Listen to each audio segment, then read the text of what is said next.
series, we want to use 5 systems variously selected from the schools of mythological tradition as indicative of levels of mythology. Therefore, each one of our discussions will be more or less comparative, but will emphasize the group under which the lesson is titled. So this evening we are going to discuss, in general, Babylonian creation myths.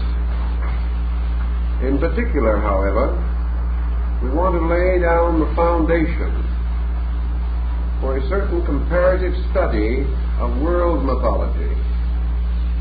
And as this is the only lesson we have set aside for creation stories, we must skip around a bit and hope that you will have the patience to realize that we want to cover as large an area as possible. In the beginning, we want to have something to say about the creation myth as a phase of human thought and human research. Every nation of importance has attempted to describe the origin of itself and to trace into the remote past the foundations of its religious and cultural institutions. For the most part, we come across something that mythologists have not emphasized, but which we must pause to consider. And this is especially true in the Babylonian group, but almost equally obvious in many other systems. Namely, that our creation account is nearly always twofold. There are 2 distinct stories, usually in some conflict, and about which a great deal of reconciliation has been attempted. We know, for example, in the Babylonian, that we have 2 distinct layers or levels of creation myths. One comparatively ancient, and the other comparatively recent. When I say comparatively recent, I mean probably not over 3,500 to 4,000 years old. The older group being of much earlier development. These groups are gradually reconciled and interpreted until they meet, but there is no basic essential meeting of original ideas. Why should this be true? Perhaps the answer lies in the fact that man is conscious of creation on 2 levels of existence. When you study the Vedas, or most of the sacred books of the ancient world, you realize that the authors were heavily indebted to the symbolism of generation, of human generation, and the development of their concepts of cosmogony. In the Eastern system, practically the entire story of the formation of the universe is based upon the prenatal development of the human fetus. And in various ways, the development and unfoldment of the world is regarded as merely the cosmic equivalent of the unfolding of the human being. On this ground, therefore, creation is a physical thing, arising from physical processes and to a measure symbolized by the physical changes and modifications which accompany the creativity of growth. There is also a second line of creation thinking, and that is psychological. If man, observing around him, finds that other things were created by generation, he then searches within himself for his own origin and finds not a physical source, but a more or less mystical source, a transcendent source, lying within the locked treasure house of consciousness. Man searching for the origin of himself, therefore, passes gradually backward through the conscious, subconscious, and finally to the unconscious strata of his own psychic organism. And man within himself experiences the elaborate mythology of creation quite differently from the form which he imposes upon the outside formation of things by material generation. Gradually, of course, he externalizes his own internal instincts, and he invests the generative processes with their psychological overtones, but certain conflicts remain. Also, the psychological creation is usually earlier and more profound than the physical creation, because man, possessing certain imaginative faculties within his own consciousness, is able to conceive of processes far more abstract than he can observe. Thus, internal conception is balanced against external observation, and we have a conceptual universe and an observed universe. And these polarities have existed throughout the study, the development of human thought. Man searching for beginning has always been more or less burdened with difficulty. It is very hard for the human mind to conceive the total absence of a created state. And so we are not surprised that some have taken the rather bold attitude that creation was the formation of something from nothing. This, however, was not a satisfactory interpretation. It did not meet the full need of the growing mind. It seemed wiser then, man speculating upon the mystery of life, to assume that prior to existence as it was conceivable to him, there was something. And in the Greek and in the Babylonian and in the Egyptian philosophies, efforts to determine this pre-existing eternal condition or something took on relations to elements. Some held that fire was the eternal element and the root of all things, and that everything came from fire. Others, like Thales, held water to be the sovereignty, and that everything came originally from water. There were some who claimed air to be the parent of all elements, and still others earth. But in the course of time, the belief in the parenthood of fire and the parenthood of water took domination over the other two elements. And nearly all philosophical systems have been based upon the belief that either fire or water was the primordial substance of the world. Now, it's rather interesting that two extreme elements should be thus contrasted, and that in many instances the universal theory was based upon a compromise or a relationship of these two, as is the alchemistical problem of the production of the stone, or the wise man's symbol, which was said by these alchemists to be the result of fire burning in water, and water feeding the flame of fire. Now, if by water we can conceive, as perhaps we should, the material generational concept of life, all life, all form, all worlds arising from a kind of amniotic fluid in space, we can have what might be termed man's generation concept, based upon things observed or noted in the physical world. Generation from fire, on the other hand, suggests a more attenuated and spirituous essence. Fire seems to imply the creation of things from invisible sources rather than from visible ones.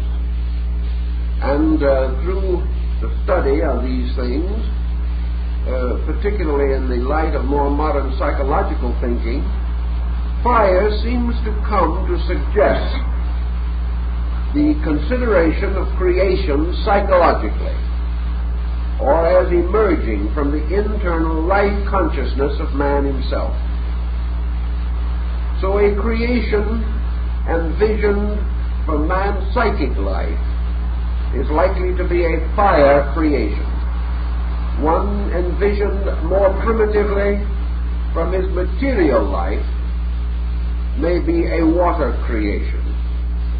And we have these again carrying on through religion, where we have fire cults and water cults powerfully represented. The fire on the altar, the water of purification, became in turn and time the symbol of spirit and body, or soul and form, or the internal and the external life of man. So man conceived of the spiritual world of which he was a part originating in fire, and the material world or universe which he inhabited originating in water. And from the union of these, the spiritual and the material, he recognized the rise of his own psychic life, or the emergence of all compound natures, bodies, processes, which have become familiar to him. The Babylonians and peoples of this area have a number of very interesting contributions to make to the cosmological thinking of the world. At a comparatively early date, probably even before the time of Sargon, approximately 3800 BC, we find the rise of a great Semite culture in the Babylonian area. We know that this culture will finally flower nearly a little more than 1,000 years later in the rise of Hammurabi and the integration of the great Babylonian Empire. Thus we have many foreign elements to consider in the integration of their religious beliefs.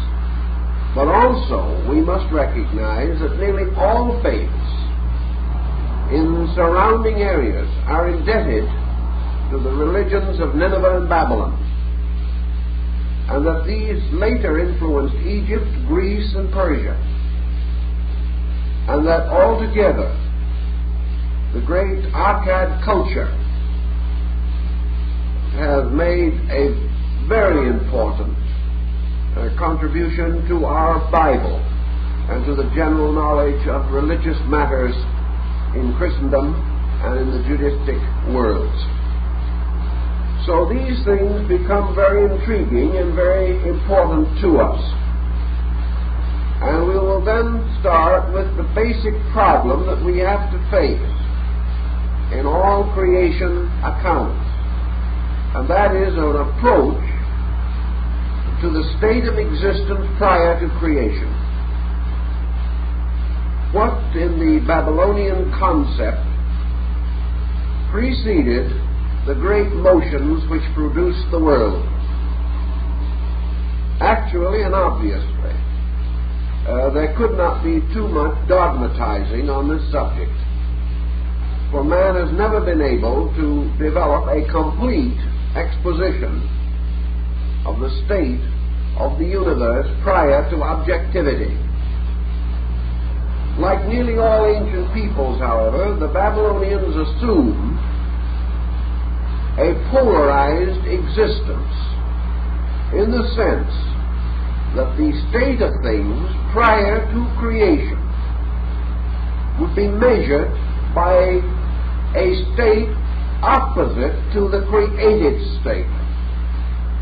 If there were worlds in creation, there were no worlds prior to creation. If there was a certain organization present in the manifested universe, it would be absent in the non-manifested. So that the prior condition was without the conditions which later emerged from it, but possessed the potential or the possibility of causing conditions to emerge from its own nature. Thus in the Babylonian, as in the Chaldean later and the early Kabbalistic, that which preceded being was no being, not an absence of existence, but an absence of definable manifestation. Eternity includes, possesses time, but time can never encompass eternity. Time exists within eternity, and when time fails or dies, eternity returns to its own manifestation. The same with being. All beings exist within a total state. This total state, being undifferentiated, is beyond analysis. Yet this state must precede all others and must ultimately survive all conditioned forms of existence. This total being must contain within itself all that is manifested during a process of creation. Yet it does not come into total manifestation in anything. For total being can become manifested only in total existence. And total existence is as inconceivable to us, as Sanchroniathon points out, as total lack of existence. All manifestation and no manifestation cannot be distinguished, because the human being is incapable of the experiences of totality, either plus or minus. Thus man lives in a condition of partial manifestations. He measures all things partially, not completely. The Babylonians attempted to differentiate the condition that preceded being, and they came to the same concept that was later to be enclosed or captured within the Chaldean oracles of the Zoroastrians, namely the thrice deep darkness. Eternity as bis and abyss, as Bami calls it, nothing and all. Something infinitely profound, infinitely eternal and existing, yet containing no measuring or marks by means of which it can be explored, defined, or captured by the mind or even by the consciousness itself. How then do you suppose the concept came into being or came into existence? Almost certainly through man's contemplation of the mystery of sleep. In other words, he has an objective awareness, and he has a subjective state, in which in normal cases he is unaware of. He passes from a state of objective function to a state of non-knowing. In infancy, he emerges from a state of non-knowing. In the senility of age or of advanced years, he may return gradually to the childishness and infancy of not knowing. So wherever man extends his extremities beyond the boundaries of his normal functions, he approaches not knowing. Now the Chaldean and Babylonian was perfectly justified in assuming that the knowing can come from the not knowing. because it does so with every infant that is born.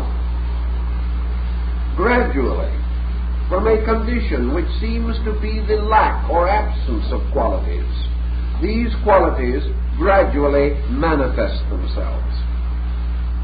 Again, searching in his own experience for the answer to these things, the individual perhaps experiences dreams in which from within himself he becomes aware of an internal world or life that is entirely separate from the external. And this internal life exists in a strange, dark, mysterious world which can be entered only through sleep. We speak of the unconscious. The ancients spoke of the underworld. And he considered this underworld the abode of phantoms, much as we consider the unconscious to be the abode of psychological phantoms. In both cases, the term under is implied, a term which represents below the threshold. And the term threshold becomes very important in Babylonian thinking because they established a clear concept of thresholds between the levels of the worlds and placed doors and doorkeepers there to guard the various planes or abodes of life. So we have in this basic thinking a state which precedes awaking, which precedes the dawning light consciousness of infancy, which precedes knowing, and yet is the root of knowing. Thus, in the Babylonian concept, we come to a belief or an idea that reposing within the infinite nature of this darkness, this inevitable unconditioned, there were three duads, or polarized beings, that rested and continued and endured through all time and eternity, and that periodically these beings seem to waken, seem to move from subjectivity to objectivity, and as a result brought creation into existence as an emphasis, as a polarization within themselves. The Babylonians did not go as far as the Hindus in this thinking. They did not actually say that creation was the awaking of these gods, but they implied that creation was the manifesting of the will of these polarized pairs of beings who caused to emerge from the eternal the roots and substances of existence. Now their philosophy comes back to us in the Orphics, and in nearly all religions where you have an anthropomorphic or polarized concept of existence. The eternal, unconditioned profundity caused a polarization to occur within itself. And this polarization became the abstract potential of opposites, although these opposites themselves did not have any factual existence at this remote time. As the Greeks had ether and chaos to strive together, so the Babylonians and Chaldeans conceived of a striving opposition, two qualities in stress one with the other. And this stress appears to be the old familiar pair that we just mentioned, namely the stress between an internal psychological creation and an external environmental and material creation. Thus, the stress arises at first as a polarization between internal and external, a polarization between subconscious and conscious, and this polarization took place within the substance of the unconscious. the primordial triad of the Babylonians was essentially unconscious, subconscious, and conscious. And the unconscious remained and must always remain unchanged. And the subconscious and the conscious became polarized within it, the subconscious leading to a motion of life from within energy and out into form, and the conscious leading to a reaction or the gaining of experience or knowledge from living, from environmental association. Thus the universe consisted of two polarized powers operating upon each other, a power of withinness and a power of withoutness or outsideness. And everything that exists was molded either from within or from without. And in many instances, both procedures were identically occurring. So that we have beings growing inwardly and at the same time being conditioned outwardly. Now the primordial form of this being that came out of the abyss is without very much clear definition even in the Babylonian consciousness. Perhaps it is very much like the being we find in the Scandinavian mythologies, the giant Ymir, who is formed of the strivings of the frost giants and the flame giants in that great abyss, or the great mysterious cosmic uterus called Gnungaga, or the cleft in space in which life and manifestation must take place. Now this formation of a strange primordial giant, a giant of potential force, striving and eternally existing, seems to tell us that gradually subjectivity was objectified, probably in its earliest and most natural form, as a complete chaos of elements. As the invisible defied analysis, so the visible in its primordial form also defied analysis. It was a mass of unconditioned, undirected energies and forces, and it lay long in space, sleeping, a mysterious mythical monster, and it remained unsouled or without life within it except this strange seething collective life of total being. And this was the shadow. This was that which was the objectification of the deep. It was primordial ignorance arising from the totality of primordial unknowing. Now we have to study these thoughts rather carefully because they function on so many levels simultaneously. It would be very easy to confuse them. Man did not conceive of space, total space, as having a mind. He considered it as having merely a total existence. When this space objectified into the total material concept of space, it also was without a mind, but with an existence or a subsistence, second only to the duration of eternity itself.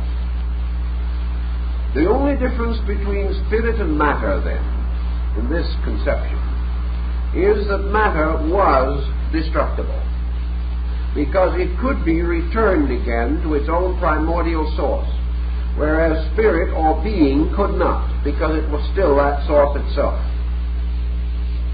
So the universe passed into a series of conditioned states, And in these conditioned states, gradually the objectification of the world began. It began as a series of strange, mysterious pressures, motions, impulses, surging and seething within being itself, and so abstract and so total that even the greatest mythologist did not dare to give it any very tangible definition. He did not even dare to name it. He merely implied that it had always been there. Now this primordial space element began gradually to seem or to become real as the first conditioned existence. It was the first apperceivable state. Man cannot perceive the unconditioned, but he can perceive the conditioned. So with the coming of condition, universality died in the experience of man, and man psychologically transferred his attention to that which he could understand or conceive, with the result that the ancient way, the original material, the base of being, faded from his consciousness, to remain always known and recognized only through its symbolism in man, his own total unconscious. But this conditioned being in the Chaldean state, which was a primordial chaos, became known as the Elos, as Berosus tells us. It was the primordial slime. It was this same primordial substance that in the Indian philosophy is churned in the early avatars of Vishnu. This strange, mysterious mud, the slime, the base of our word Ilium, which is the ancient name for the city of Troy. This primordial mud or ooze was the great mother of all living. And way back in those days, man had begun to sense what was later to be more or less demonstrated, namely that all forms came out of water, and that all the organisms that were to come forth and become living creatures upon the earth had their roots and beginnings in a primordial ooze or slime, a humid, earthy condition, a confused earth-water mass,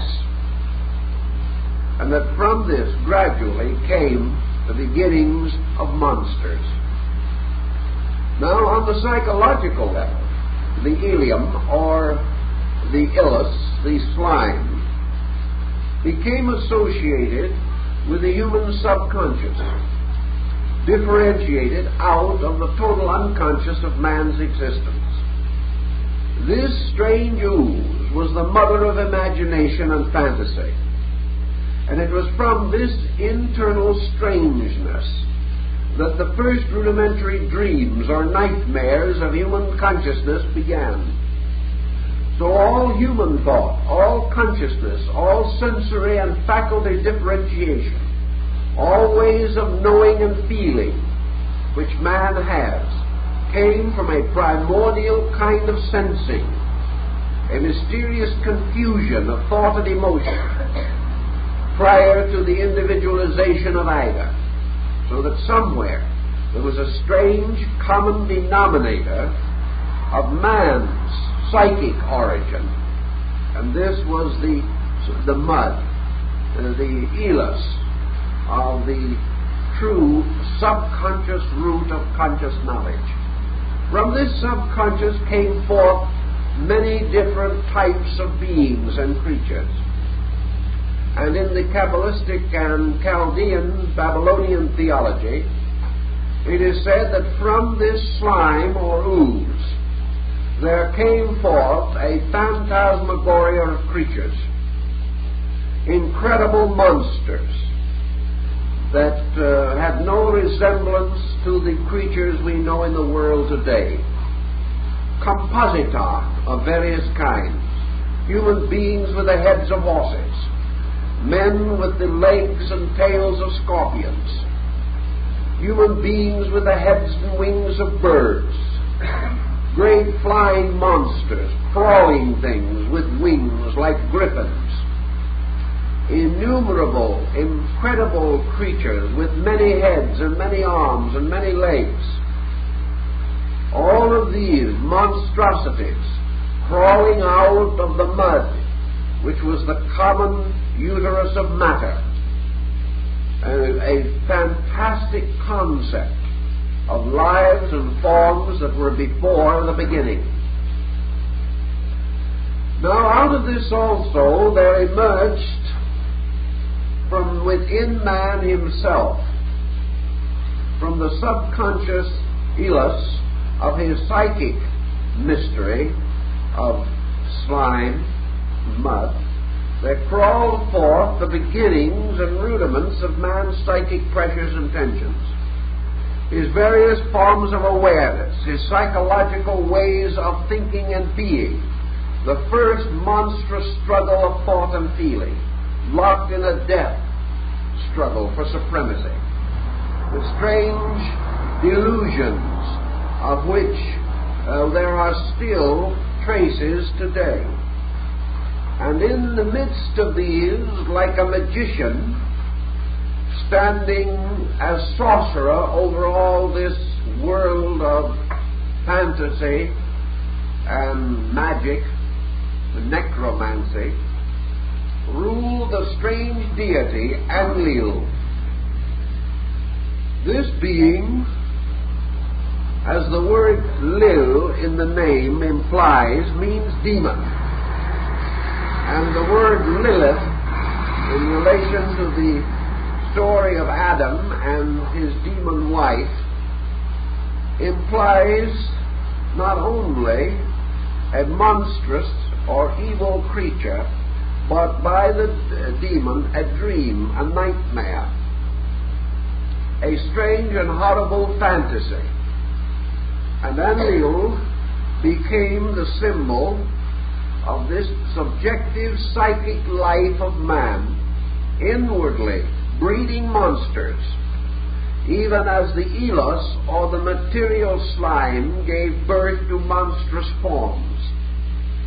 Thus incredible creatures having no true substance in reality, had their inner life issuing from the subconscious slime of the invisible world, and forms the strange patterns of the laws which were sometime to generate bodies and bring them forth in order and propriety. These laws not yet having been established, forms grew in strange and fantastic and incredible ways. Now, in this combination of things, we also see certain traces of our own psychology. We say it's a terrible thing to imagine or even try to think of a world ruled over by these seething, incredible reptilian bird creatures that represented ungoverned and uncontrolled thought. But let us see how quickly the same thing can happen in the mental life of the individual. When man is unable to control his mental emotional forces within his nature, he produces terrible fantasy, morbid dreams, monsters, of which the incubus is but a good example. Man fills his invisible life with nightmares the moment he loses his rational integration. So the Chaldean may not have been so wrong when he implied that if man, relaxing the control of his mental and emotional life, becomes the plaything of monstrous intensities, so in all probabilities these monstrous intensities preceded the establishment of control. and that at some time man was struggling for the integration of his own egoic consciousness, just as nature was struggling to discover the laws by which its own formal development could be brought under order and integration. So in the beginning, there was this tremendous struggle for integration, a struggle that went on and on, according to the old story, for vast periods of time. A struggle in which these monstrous forms reached out but could not survive, that they possessed no power of order within themselves, and that if they had remained as they were, the world would have gone on and on and on forever, and there would have been no growth, no consciousness, no integrity established in the entire structure of the world. Now, as time passed and these two processes, one subjective and the other objective, continued, we find a gradual unfoldment of theology. We find the gradual recognition or the establishment of the need for an integrated concept of being. In this great struggle, something had to take over. Something had to become the leader, because these two forces, equally differentiated, would have struggled forever, ending only in chaos. Then it was, according to the Chaldean concept,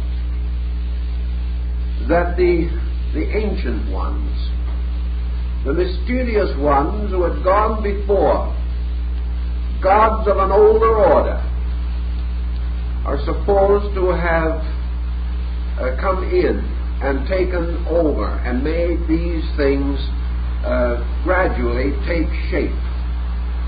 And in among and dominant with these gods came the deity Ea. Now Ea was the old one, very ancient. And Ea represented not the element of air, that isn't it. The deity's name is E''A. And it represents a very ancient being, a being that is supposed to have lived silently and eternally in space. Now perhaps if we study psychologically again, we can get some concept of what might have occurred or how the ancients believed it occurred. Out of the struggle of man in infancy to gradually integrate a mental and emotional being, this struggle gradually seems to lead to something. For in the development of things, a consciousness which has been locked behind the struggle gradually emerges, takes over, and integrates the mystery. This consciousness taking over from within seems to impose upon the great diffusion of chaotic forces a kind of law and order, and to demonstrate or prove that residing inevitably in being itself is also the experience of its own integration, and that when this struggle, when this slime, the ooze, produces a certain degree of fantasy, gradually this fantasy leads to its own awakening, just as man, under psychotic pressure, is ultimately pressed on to the restoration of his own integrity. The restoration of law and order within consciousness is first recognized as necessary, as the opposite to the existing chaos. and gradually it comes into manifestation. In any event, Ea was the deity who first of all dreamt and envisioned the organization of the world, and who bound the subconscious faculties of man into the service of an ancient principle that had always existed. In other words, the emergence from total consciousness, or as we might call it, the total unconscious, was in two waves or manifesting cycles. First, a chaotic, in which a psychic form, the seeds of thought and emotion structure, were projected. Then from this unconscious there also came the power of directional will, which ensouled both mind and emotions and brought them into order.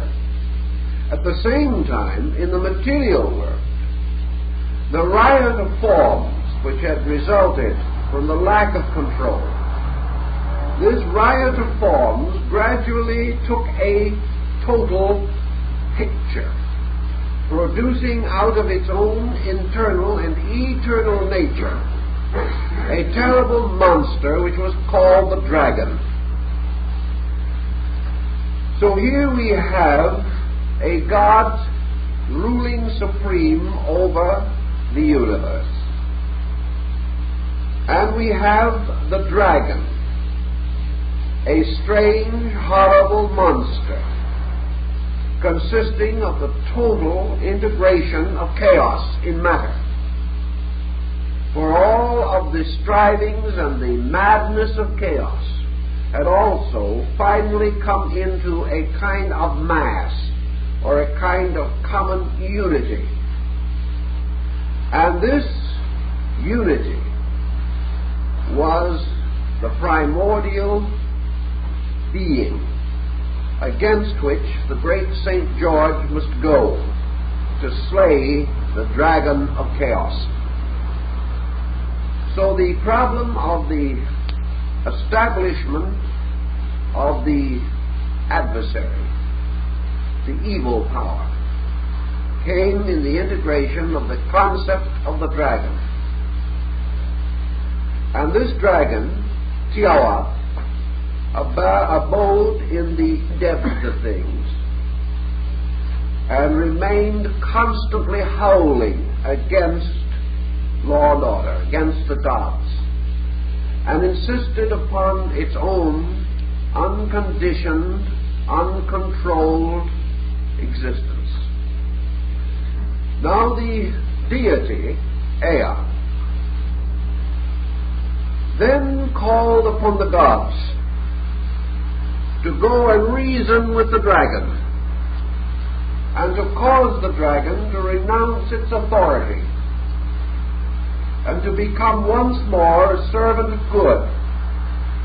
In other words, the gods were sent out to attempt to arbitrate with natural phenomena in an effort to bring matter and mind into agreement, that matter might accept the controlling power of mind will, and that the divine imagination and reason might begin the molding of the material substances into the forms suitable for the incarnations of the godlings. But the dragon merely howled and refused to be in any way controlled. And so we have an interesting problem. If you remember in Genesis, day and night were created before the sun and moon, which is a peculiar circumstance. But the gods in the Chaldean and Babylonian account occupy the same position exactly. Ea, or day, was created before the sun,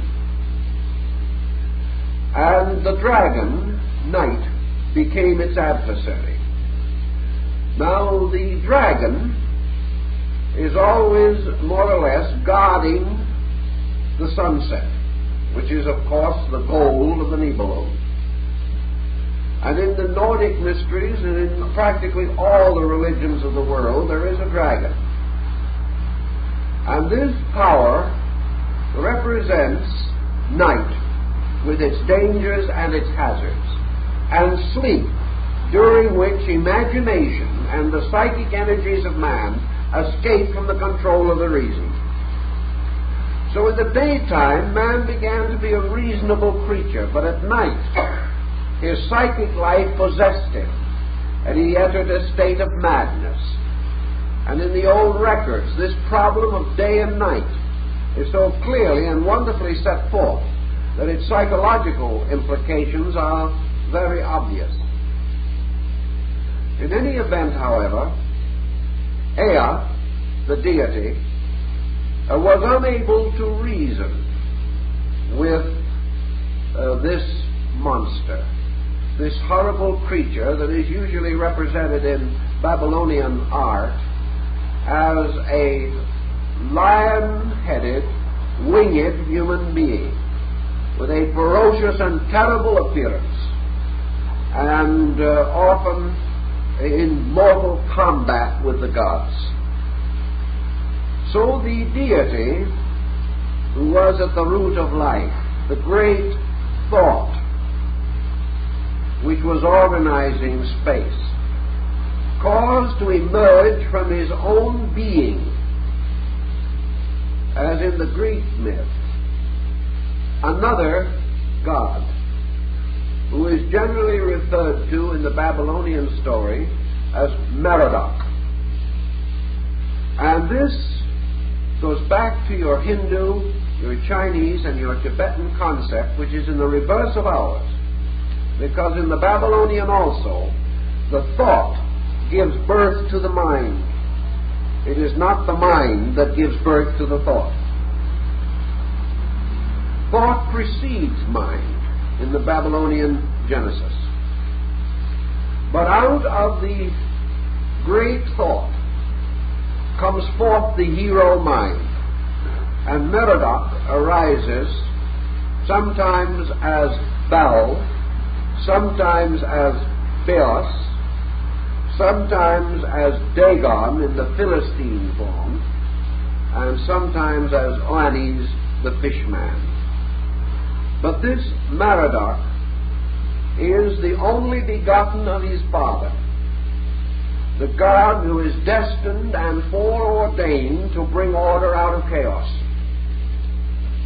So he represents the symbol of universal mind, coming into the middle distance between the above and the below.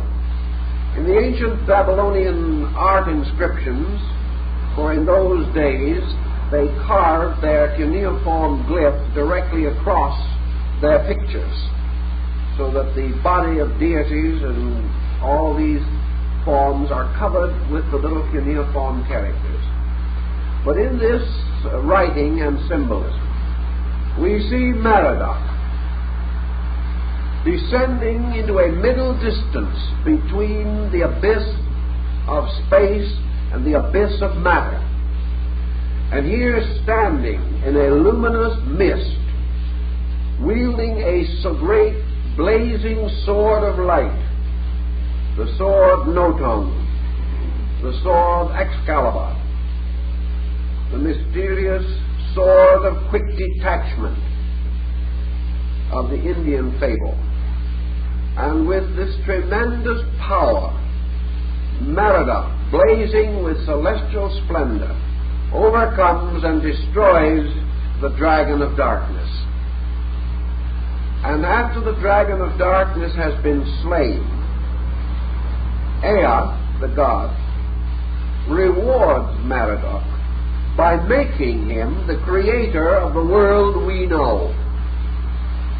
Now this is interesting because it indicates that creation, as we know it, is an entirely secondary process, and that Merodach becomes, so to say, the Logos, in the same way that Zeus, the Greek Zeus, or the Latin Jupiter, becomes the creator of the inferior order of beings.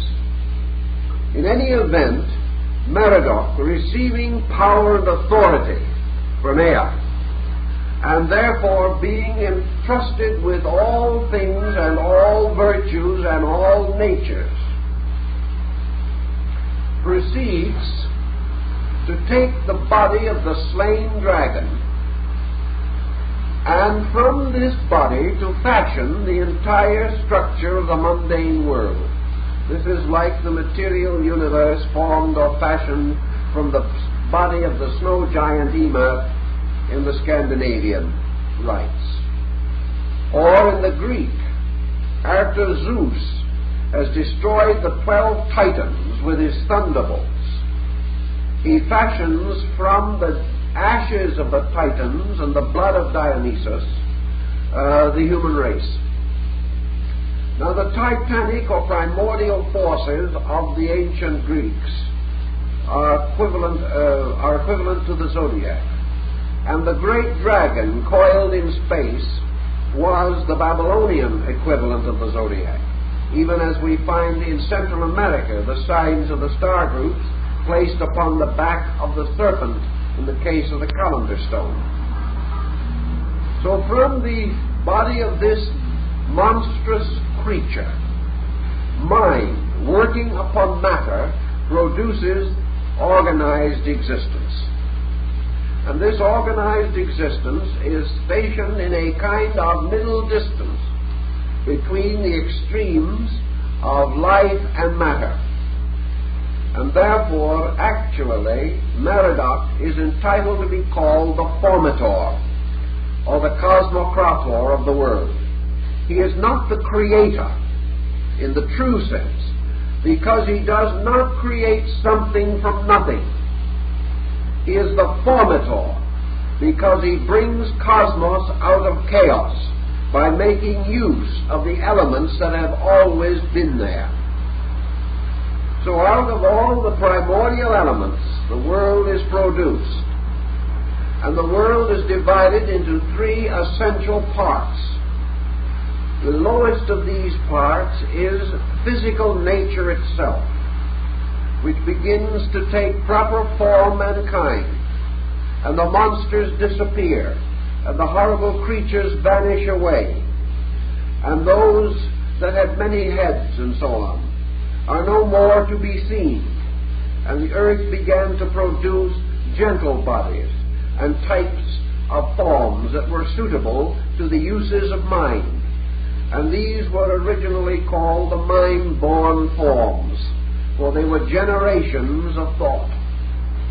In the meantime also, in the higher or mysterious subconscious chaos, an equivalent transformation was taking place. The dream world of nightmare and fantasy was vanishing under the light that shone from Merodach. And in the subconscious life of living things, mind began to take order. Reason began to assume power. Thought dominated fear. And man was no longer unable to face the mystery of darkness and of sleep. Mind began to give him the courage to organize and revise his own fantasies. So Merodach then turned upon the sleep monsters, the mysterious beings in space, and he slew all the evil gods in space. He slew, therefore, the forms of fear, of the hideous and terrible representations of imagination, of fantasy, and of guilt. He took all these horrible monsters of our dreamings and destroyed them, because the moment the mind integrated or became organized, it determined the nature of sleep phenomena. And man's sleep phenomena became merely reflective of his waking consciousness. And, of course, certain evil powers still remain, for the adversary is ever present. But Merodach took the world of sleep away from fear and gave it to reason. And by degrees, therefore, the reasonable world came into existence.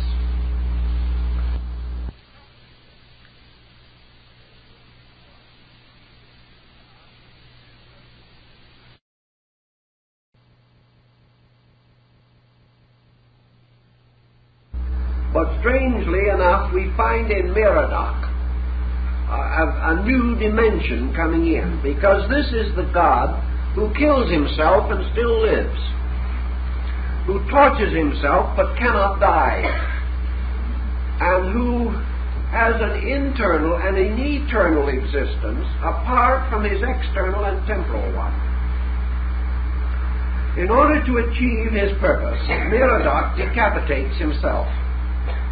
He cuts off his own head, and he then takes the blood that pours from the severed arteries, he mingles it with the forms that he has fashioned out of the body of the dragon. And therefore, having placed his own nature within these forms, he supplies in this way a link with his own spiritual source. For having received into themselves the blood of the god, the forms are then capable of being ensouled, and the deities come down across the road of blood, or the road of the first sacrifice, and take upon themselves these bodies, and thus it is that men or mankind comes into existence. For mankind comes in as the result of mind being locked in body by a mystery of sacrifice. In this point also, we have to go into the Babylonian theology and their system of mysteries, which were developed at a considerably later date. For we observe then in this concept that mind is immersed or absorbed in body, or that life and reason, like the Dionysus of the Greeks, is sacrificed in order that humanity may come into existence.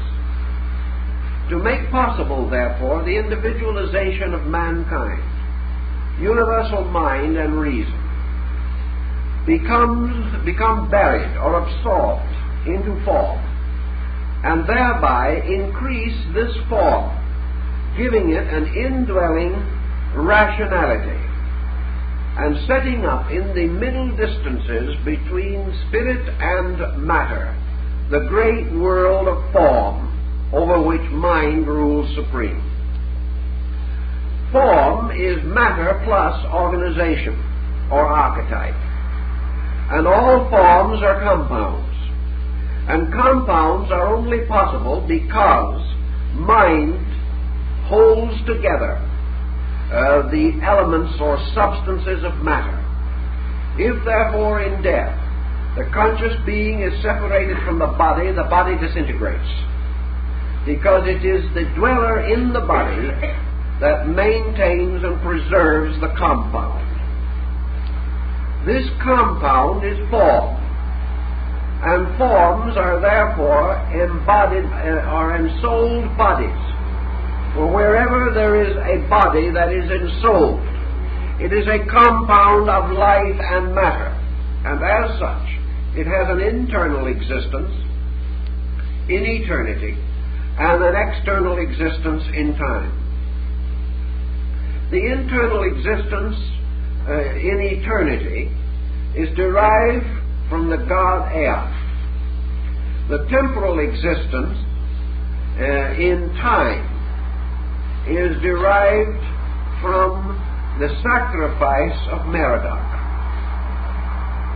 And in the combination of these two, we have the beginning of the Babylonian concept of the nature of man himself, and why man gradually becomes the master of and conqueror of the world. For out of the form principle emerges the hero of the world. This then brings us to a point in the Babylonian cosmogony, and now we have to pause and go back and strike a second stream, because there were two streams of this, as I told you, one of which ends or terminates in the broken tablets in which Merodach has brought forth and organized his kingdom and has become the archetype of the ruler, the archetype of the egoic self that is born of the compound of time and eternity, of this and abyss, of life and death. The story of how all this happened, the ancient records that go back to the very earliest period, are said to have been given to the people of this region by Oannes, the fishman, or the Dagon, the mysterious being who came out of the sea, and who is certainly and definitely a form of Baal Merodach. This being, however, carries with it certain other mysterious attributes. The sea, as we have already suggested here, is one of the attributes of this being, Ea, because Ea was not only the creator god, but primordially a water deity.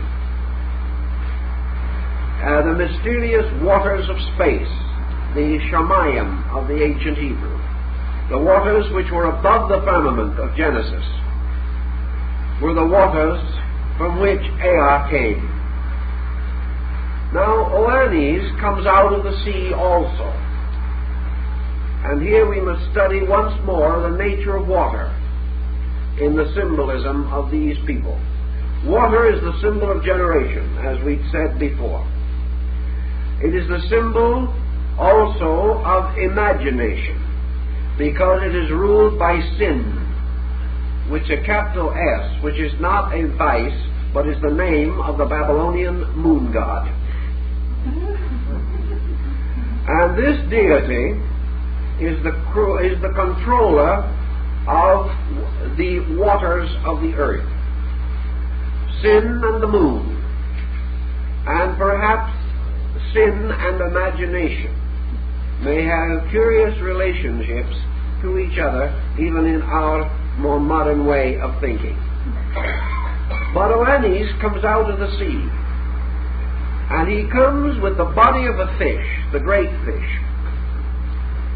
and he is covered with scales, and beneath the head of the fish is a human face, and the head of the fish is above it, forming what we commonly know as the bishop's mitre. And the bishop's mitre is also the fish head because of its association in Christianity. Oannes, or Dagon, never eats while upon the land, remains upon the land all day, and goes back to the sea every night. This wonderful deity, or wonderful being, was the one who brought forth the civilization of these people. He gave them the great rudiments of culture. He taught them all things, and then every night returned to the sea. And he would never take any part in any earthly thing, and he would never reveal his true identity to anyone. He simply told them that they were his chosen people, and that he was there to give them the rudiments of knowledge. So he taught them reading and writing and mathematics and architecture and husbandry and chemistry and medicine and law. He taught them astronomy and how to judge the seasons. He gave them a priesthood and a theology. And he was a psychopomp, or a lord of souls. And after he had given them all wisdom and all knowledge, he returned to the sea, leaving behind him a priesthood, which was to carry on his rites and his mysteries. Now this Dagon, who comes out of the great water of imagination, out of the great mystery, is of course the eternal teacher, the mysterious guardian, the great and eternal ancient, which does certainly come out of man's own inner life. Now, the Babylonians associated the appearance of this deity with day, and that when night came, he retired again to the sea. So he obviously becomes a symbol of certain rational attributes of man, which function during the daytime and become quiescent or return to the unknown at night. So this hero, this great guardian of all things, like Persephone, who spends half her time in the underworld and half in the world of light, is one of the numerous equations and symbols to represent a part of human egoism, that part which objectively integrates worlds and subjectively disappears into its own cause in sleep. So Oannes becomes the symbol of the teacher, another phase of the emergence of self. But in the beginning he came from the great sea, which has to be the human unconscious, and is another example of man's source of knowledge arising from the subtle, invisible, and mysterious parts of his own subjective nature. Now this being also established the mysteries and gave to the people a version of the story of Merodach and the dragon. And this being taught them that they were to keep its rules and keep its laws and keep its covenants, and that in the fullness of time, in the last great day, this being would return and would again rule over his people unto everlastingness, and that this would be the restoration of the golden age and the fulfillment of all good things. This can only and must only be interpreted to represent the gradual restoration of total consciousness in man, and its ultimate re-establishment as the controlling power in human life. Now, religion was set up among the Babylonians as a means of doing honor and of keeping the laws given by Oannes or Dagon. And in the ritual, the god was called upon and asked to help his people, to be available to them, to protect them and preserve them from their enemies, to give them the necessary laws and prepare them for the day of his own return. Now let us think a little tiny bit about this also, because we have a priesthood established for the purpose of serving this invisible and unknown deity who had returned to the sea. And when we understand the purposes and meanings of the ancient priesthood and their ritualistic dramas, their instructions, and all of their teachings, we find that they were the custodians of processes and methods of human development and discipline, very similar to the yogic exercises of India. In other words, they were the custodians of a science of the release of the divine in man. This can only mean that it was through such release that they served Dagon, or Oannes, and that this Oannes represented the power in man which had to be released. That through the service of this and obedience to the laws of this power, man gradually came to understand it. And when he released it fully through himself, the second coming, or the avatar, had occurred, and the individual had entered into the golden age of conscious identification with his own spiritual nature. There is every obvious evidence in the myth that these facts and these principles were very well known to the Babylonian peoples. The goddess Ishtar occupies a very interesting and important relation to this entire cycle. Like most comparative religious groups, the Babylonians had various deities ruling over different cities. And as time went on, these community deities gained separate mythological identity, became mixed and involved together, like in Greece, where Pallas Athena became the patroness of Athens, and so on. And the different deities were worshipped in their cities and had their own priesthoods. But there were certain common agreements among them, and Merodach, under one of the other of his names, was almost universally venerated. The goddess Ishtar, whose name literally means a star or constellational brilliance, was originally, apparently, a war goddess. She was much associated with military activity and was armed like Pallas Athena. In many respects, she is similar to Athena because she represents also the higher or intuitive or feminine aspect of mind or reason on its intuitional basis. Ishtar occurs late in the mythological story of these people in her descent into the underworld to rescue Tammuz, her beloved lover, who had died and had been taken to the underworld. And it was her desire to rescue him and bring him forth again into light, almost a reversal of the Orpheus and Eurydice cycle in Greece and the Pluto and Persephone. Because in the case of the Babylonian, it was the hero and not the heroine who had descended into the underworld. Ishtar, to rescue Tammuz, passes through the 7 gates that leads downward to the abode of sin, or the god of the moon and death. And here, deprived of her royal robes and adornments, she seeks to achieve the restoration of Tammuz, to bring him back again to the upper world. Unfortunately, the records of the fable are incomplete. The outcome is not known.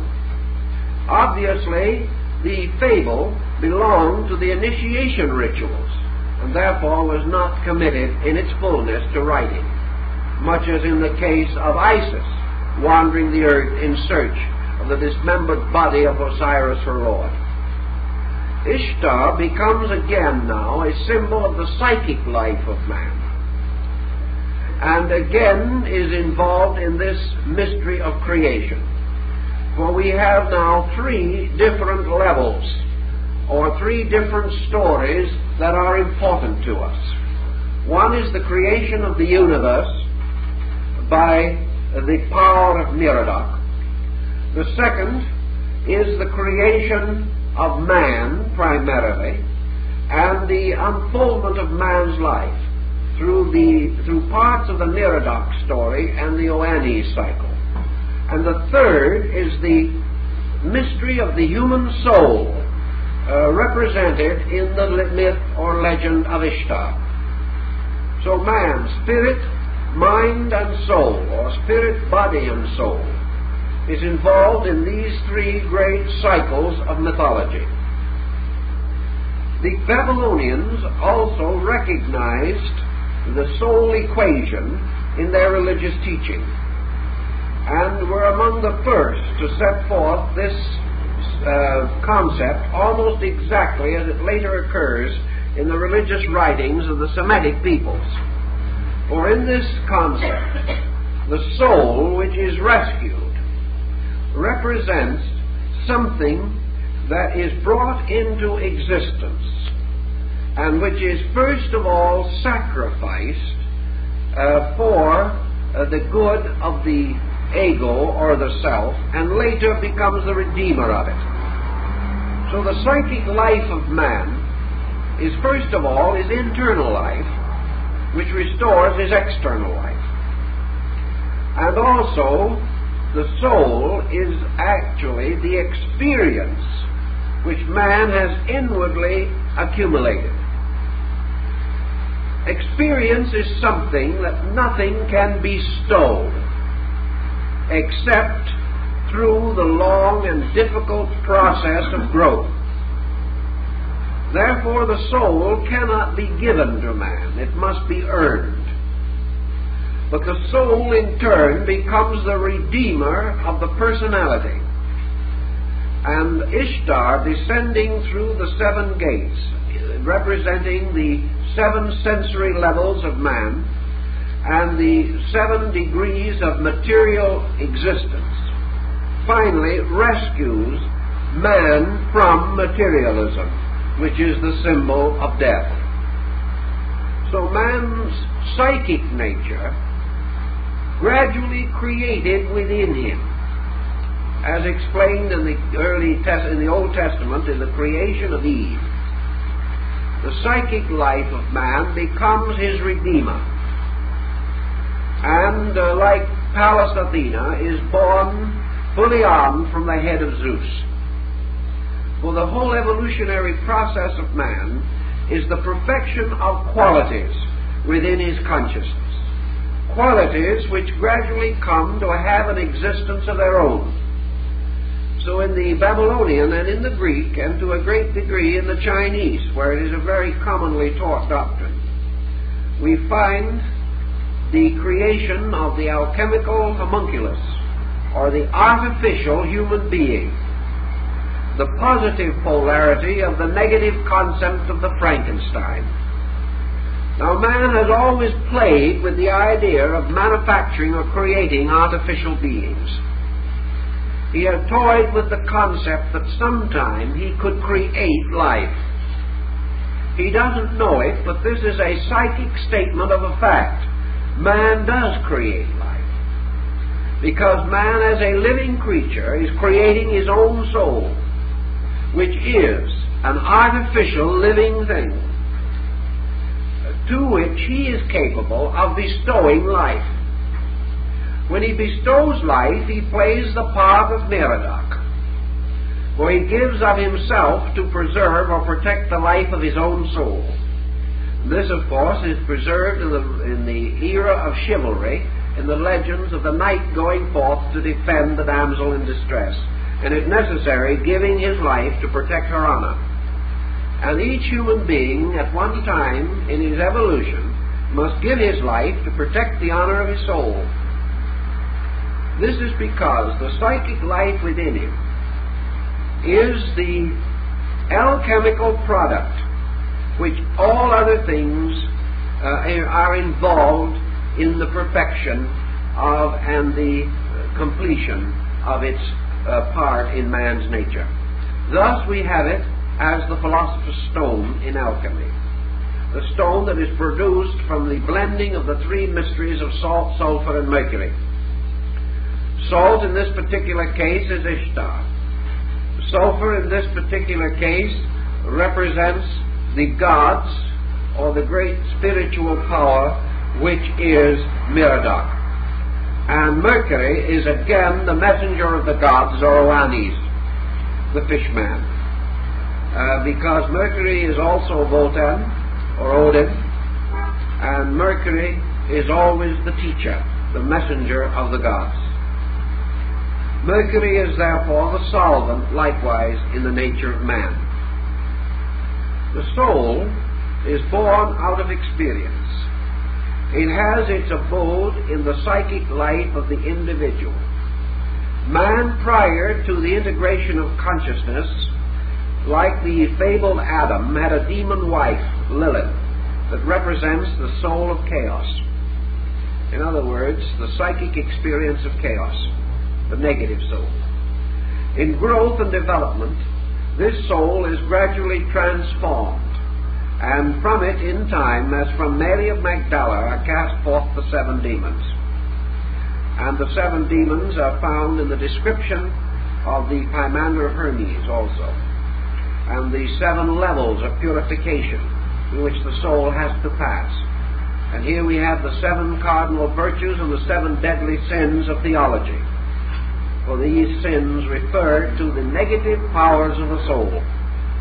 Through experience, therefore, the soul, or psychic life of man, is the magnificent result of individuality. Individuality in itself is of no merit. Man can go on forever being wiser and wiser, but he'll never get anywhere. Because the mere fulfillment of all these material things will never bring the conclusion of life. Man does not grow simply by experience, but experience makes growth possible. Growth results from contemplation of experience, from the uniting of an inner and outer receptivity. Through the soul, man begins to develop characteristics and character. And we have character as morality and as ethics, both individual and collective, as the result of the gradual release of soul power. And this soul power becomes, as it were, the saving grace. And out of the soul, according to the Chinese, is ultimately formed the transcendent being, who is, of course, to become the ultimate body of man. Because ultimately, man's physical body will no longer be his instrument. He will function in a soul structure, or an experience body, resulting from the gradual generation of psychic life within himself, until his psychic life is strong enough to sustain him, and he will function in that rather than in a material body. The constant increasing intensity of man's psychic life is therefore more and more important and noticeable. And the restoration of this psychic life, the rescuing of it from appetites and desires, all this is very important. And all this is contained symbolically in the story of how these deities come into existence, and how once they are created, they then turn and become the preservers and saviors of the creation itself. So Tammuz, as the personality, or the mortality in man, must be redeemed by Ishtar, who must descend through the 7 worlds and rescue man from the limitation of his own mortality and return him again to the level of the divine world, of the divine experience from which he came. This is done through spiritual growth, for that which is caused to grow, or the spiritual inner conviction life of man, which becomes ultimately his teacher, and is, of course, another form of the goddess Isis, becomes his legitimate and proper mistress, whom he serves, as the troubadour served his beloved. And this is also the beloved of the dervish and the Sufi mystic, the symbol of the psychic life within man, which must be served, which must ultimately become the leader of life. And this philosophy all developed in the area around the valley of the Euphrates, and has had a very heavy part to play in the thinking of these people for a very, very long time. Now, in the general concept, then, let's try to briefly, if we can, organize some of this pattern in terms of comparative creation myths, in order to get some kind of an integration that we can remember and carry from one level of circumstance to another. First, then, all creation myths begin with the uncreate. And this uncreate, according to the nature of the myths, exists in one of 3 kinds or qualities. This uncreate can be matter, and the universe can be an emergence by generation from matter. The uncreate can be mind, and as mind, the universe becomes the extension of this mental energy into various conditions. Modern man, looking for a creative solution which is non-theological, has hit upon the concept of universal mind. But universal mind, as a cosmic fact, can be the second level or layer from which a creation can emerge. The third and highest is universal spirit, which assumes a divine nature. Those who believe that the universe emerged from a universal spirit are essentially theologians. Those who believe that it began in a universal reason or a universal mind or a universal thought are essentially philosophers. Those who believe that it originated in a universal substance or energy are essentially scientists. Now, in the older accounts, especially one like the Babylonian, the creation takes place on all three levels. So that all three theories are essentially true but not complete. Because there is a threefold creation that must be brought forth. There must be a creation of form, a creation of life, and a creation of mind. The creation of life, in the sense of its manifestation, opens the Babylonian theory. Eternal life is not create, but the manifestation of life is. So the objectification of life as a spiritual force at the root of existences becomes the beginning of the ancient concept. The emergence of a universal matter, a form, a polarity of this. Life opposed as absolute activity by absolute inertia. The absolute dynamic and static, light and darkness, life and death, as polarities, were envisioned by most ancient peoples, and certainly were by the Babylonians. So the universal manifestation of life resulted in a universal generation on the level of matter. Spirit and matter both grow. And they grow because of laws inherent within them. The growth of spirit is emergence. In other words, spirit grows by emerging, by moving from an unmanifest to a manifest condition. And as according to the Gnostic emanationism, the moment the life or spirit begins to move, there is a corresponding reaction from matter below. If spirit makes one step downward, matter makes one step upward. Every motion of spirit results in a reaction in matter, because this motion becomes the absolute law of matter, and matter must inevitably abide by the motion of life. So whatever qualitative or quantitative motion, especially qualitative, life makes, form or matter must answer. Thus, when life is chaotic, matter is chaotic. When life integrates, matter integrates. And by degrees, these two, operating upon each other, cause a descent of life and an ascent of matter. The ascent of matter results in the individualization of monsters. Because matter, like body, as the Greeks pointed out, has its own intelligence, but it is purely and completely a material or survival intelligence. Body without consciousness has certain life intelligence within it, but that life intelligence is much lower and inadequate to the rational needs of man. Therefore, the law of matter in the creation of structure is merely mere growth without moral reaction.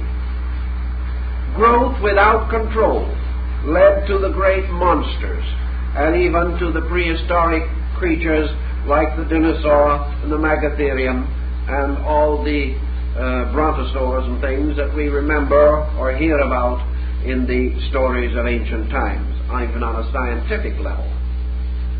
But these forms run riot were due to the lack of the principle of conscious control. And the moment forms come under the control of reason, they diminish in size and begin to integrate.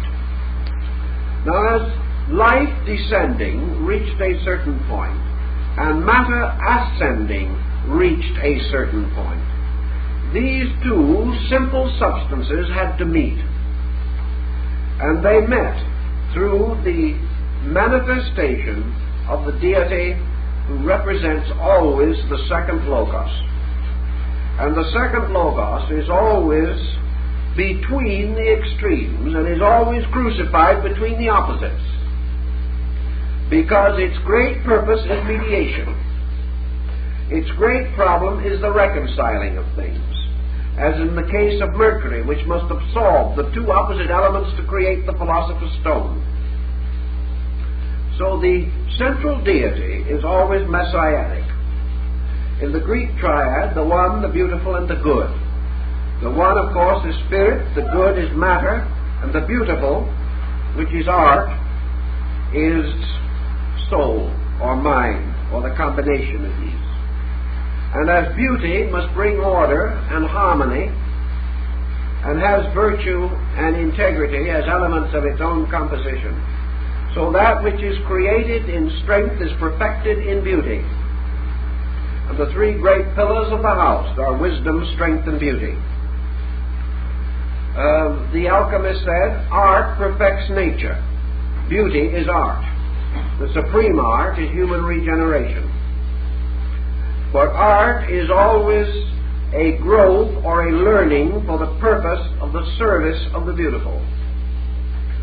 And in the philosophical worlds, man becomes the handmaiden or the artist who helps nature to perfect its own works.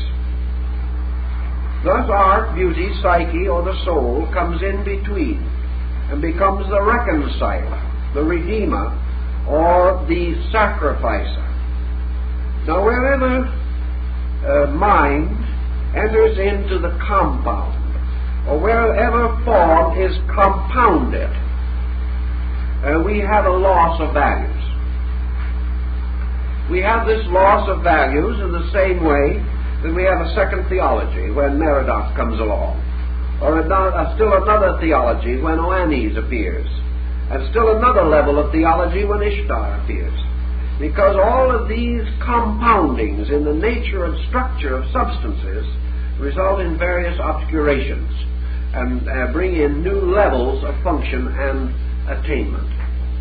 When the universal reason or mind, or the universal sota, the Messiah, takes upon itself the problem of reconciling spirit and matter in the creation of form, or in the equilibrium or balancing of form, it therefore sacrifices itself. It is immersed or buried in form. It takes upon itself the body of the world. It is crucified. It dies, and from its blood comes the salvation of men.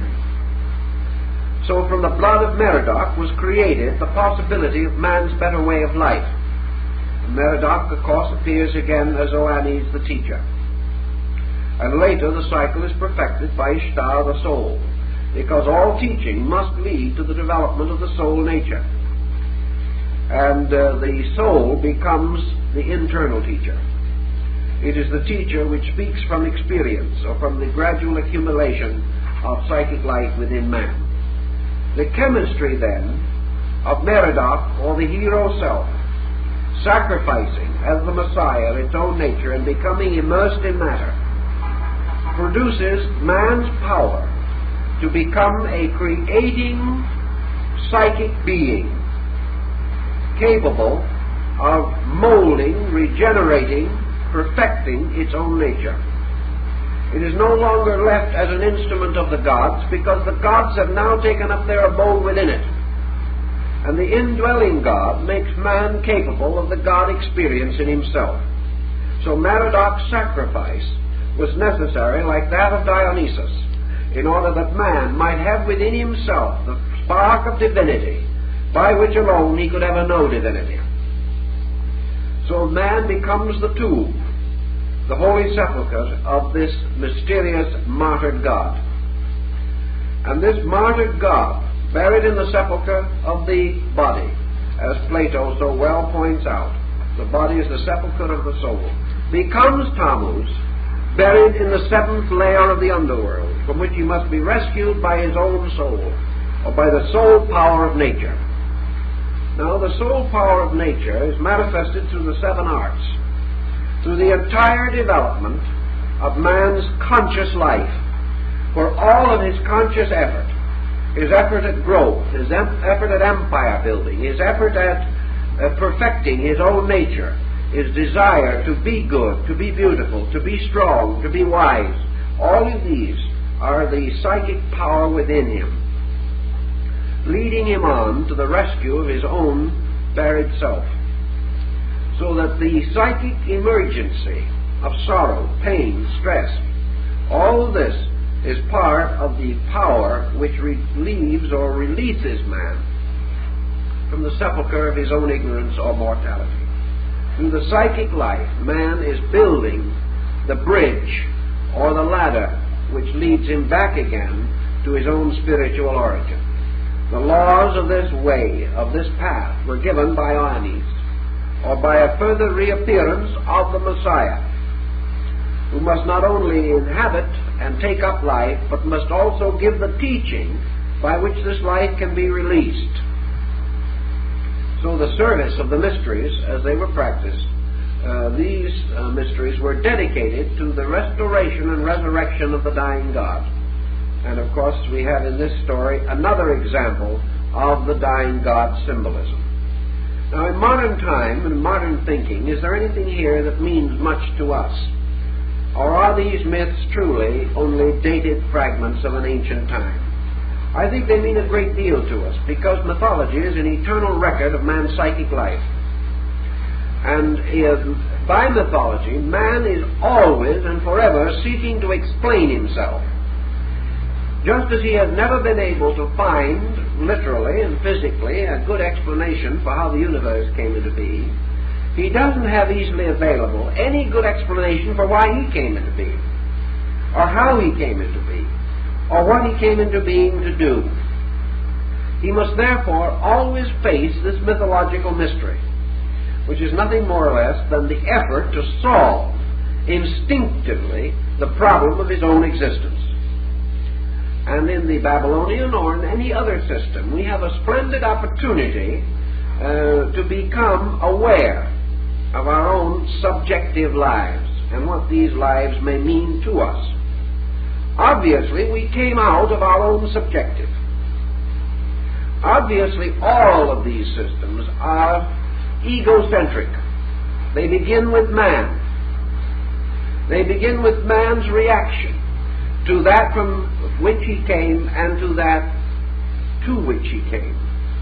Man, in the poem, you know, came out of the everywhere into the here. Very mysterious. A charming statement, but requiring considerable commentary. Man also finds himself in the here.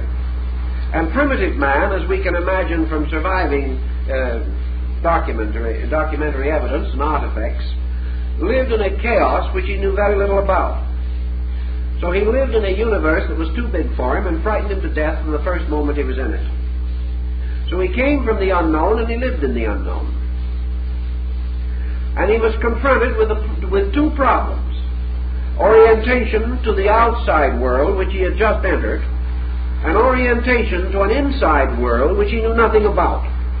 He was therefore truly crucified between the two unknowns. He has been that way ever since.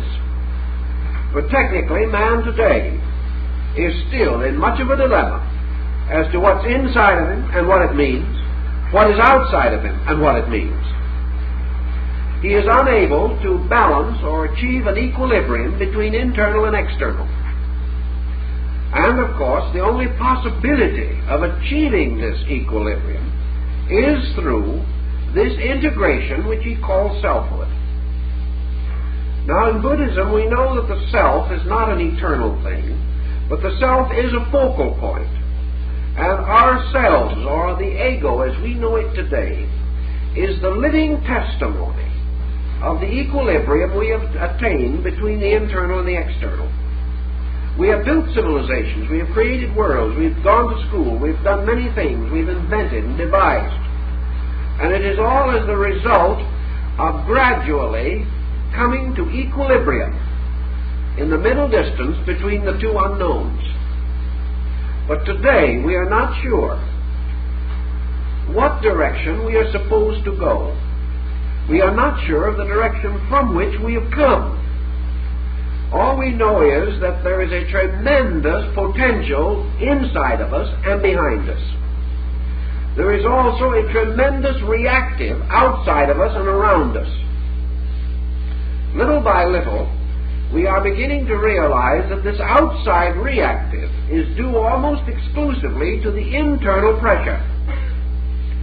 and that creation is therefore a motion from the internal parts of things, and this motion setting up the objective reaction, so that we come to the point of emanationism, which I think has great psychological importance. When man internally steps down one step, the universe outside of him steps up one step to meet him. Any change that occurs within him must immediately produce a corresponding modification in his entire environment. So that if man, in the search for understanding, descends, that he may experience, matter ascends and releases experience, or gives to him that which it contains, and which is really only a mirror. Because matter is forever mirroring the individual who is behind and invisible. Man cannot see himself, because he does not possess the direct power of looking in. The only way man can see himself, as Bacon pointed out, is to hold the mirror of nature before his face. Then he sees his reflection, but he cannot see his actual nature. So he has to depend upon knowing himself through the reflection of himself upon his environment. Now this environment is the chaos, and in this environment also is the dragon who has to be slain. And man is the dragon slayer who must overcome this chaos. But he must recognize that the chaos on the outside is only a symbol of the chaos on the inside. And what we call evil is nothing but the reflection of immaturity. It is lack of adequate integration within. Any negative thing which we see around us is due to an undeveloped power within our natures. And any divine and positive thing that we see is due to an objectified power within our own natures, which has been brought to maturity, or at least to a reasonable degree of growth. The entire theory of creation, as it is developed in this great cycle of probably 30 or 40 nations, is therefore this struggle in which man ultimately achieves his true position as master of the polarities by simply recognizing that the external is nothing but the shadow of his own immaturity. Therefore, that he must cure the external by correcting the internal. And at the moment he integrates inwardly, the material pattern falls into its proper place. Thus, the involutionary program is that in which life gradually descends into a state of obscurity. Evolution is man's release of this life from obscurity in matter to the restatement of its own essential nature. And this release, this evolutionary process, is nothing more or less than ideation. It is not man actually climbing up. It is man building psychic or soul power within himself, which causes the world around him to change from a material to a psychic thing. Evolution is the power of man's soul over his environment. And whatever change or transition occurs in the psychic life, the material environment takes its place. A good example of that is the very simple fact that as soon as man is a self-governing creature inside, we will have peace in the world as far as politics are concerned. Because politics, again, is nothing but the lengthening shadow of man. This is a large composite thing. But in imagination, in psychic life, in psychotherapy, and all the illusions and delusions which burden the individual, in every degree of these things, we have the same cosmological scheme of the conquest of illusion by reality, the slaying of the dragon, or the integrated, normal power of the psychic life, victorious over chaos. And every individual who is not ordered is living in a chaos. And the only way that he can bring cosmos out of this chaos is to restore or rescue his own internal. which he does by following the rituals of the mysteries and by learning through the study of the creation cycle how he and his problem came into existence. But once he has discovered the nature of the problem, he is already well on the way toward its solution. And we will take up some other phases of the solution as we go along.